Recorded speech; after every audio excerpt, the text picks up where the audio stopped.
الحمدللہ رب العالمین والصلاة والسلام علی سید المرسلین اما بعد۔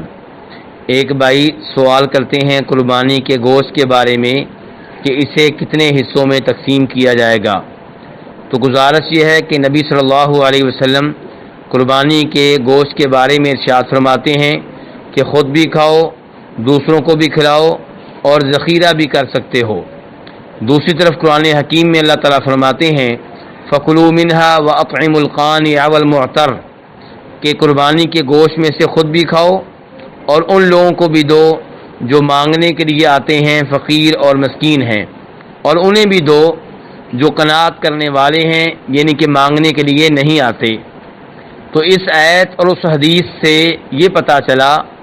کہ بہتر ہوگا کہ قربانی کے گوشت کو 3 حصوں میں تقسیم کر لیا جائے، ایک حصہ اپنے پاس رکھ لیا جائے اور ایک فقیروں اور مسکینوں کو صدقہ خیرات کے طور پہ دیا جائے، اور تیسرا حصہ ان لوگوں کو دیا جائے جو فقیر اور مسکین نہیں ہیں لیکن انہیں تحفہ کے طور پہ دیا جائے، ہدیہ کے طور پہ دیا جائے، مثال کے طور پہ رشتہ دار، پڑوسی، دوست، احباب۔ لیکن یہ ضروری نہیں ہے کہ 3 حصوں میں برابر برابر تقسیم کیا جائے، لیکن بہتر ہوگا کہ 3 حصوں میں تقسیم کر کے 3 طرح کے لوگوں کو دیا جائے، اپنے اہل و عیال کو اور فقیروں اور مسکینوں کو اور دوست، احباب، پڑوسیوں اور رشتہ داروں کو۔ واللہ تعالی اعلم۔